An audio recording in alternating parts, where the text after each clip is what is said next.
आज 4 नवंबर है और 4 नवंबर को जो असेंबली का पहला दिन था और जिसमें एलजी मनोज सिन्हा साहब ने जो स्टेटहुड पे बात की और कई ऐसे महत्वपूर्ण इश्यूज पे बात की और स्टेटहुड के लिए उन्होंने कहा है कि जो केंद्र की सरकार है वो उनके लिए उनको हमने रेजोल्यूशन पास किया है और क्योंकि जम्मू कश्मीर में जो एक डेमोक्रेटिक सरकार बने और कई ऐसी चीज़ों को बारे में बात की जिसमें स्टेटहुड के लिए उन्होंने कहा है कि हम भी चाहते हैं और केंद्र में प्रधानमंत्री जी ने भी कई बार इसका जिक्र किया है कि जम्मू कश्मीर को जो है वो स्टेटहुड का दर्जा जो है वो दिया जाए, जिसमें उन्होंने कहा है कई जो इसके लिए जो इकोनॉमिकली इकोलॉजी और इक्वलिटी और हर चीज़ के लिए ताकि जो जम्मू कश्मीर है वो मजबूत बन सके और सभी जो जितने भी जो स्टेक होल्डर्स हैं, जितने भी जो लोगों द्वारा चुने हुए एमएलएज हैं, वो सब मिलके जो जम्मू कश्मीर की जो प्रगति को वो आगे बढ़ाएं। जो एलजी मनोज सिन्हा ने एक और बात कही कि जो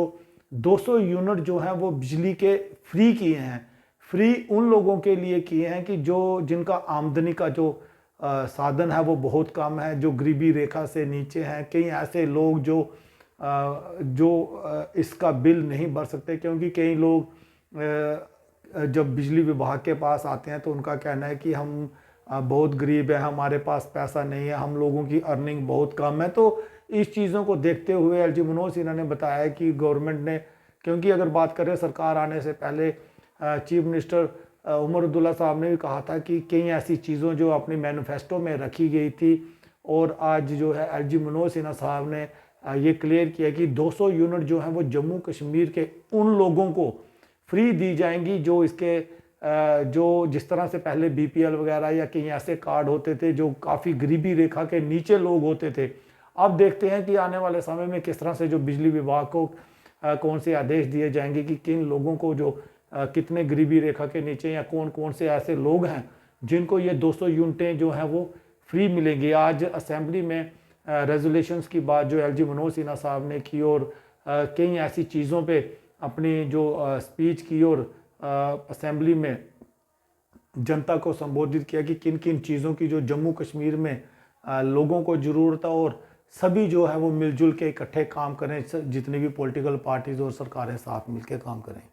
The Council of Ministers of Jammu and Kashmir has recently passed a unanimous resolution calling for the immediate restoration of statehood. This resolution reflects the collective will of the elected representatives, echoing the aspirations of the people for the reinstatement of full democratic governance. My government will make all efforts for restoration of full statehood and constitutional guarantees available to the state. It would be befitting the reciprocation of the faith reposed by the people of Jammu and Kashmir in our democratic institutions. In the meantime, I urge all stakeholders to work together as one team and extend full support to my government in fulfilling the hopes and aspirations of the people. My government is fully committed to implementing the promises made to the people for further political empowerment and for creating an enabling environment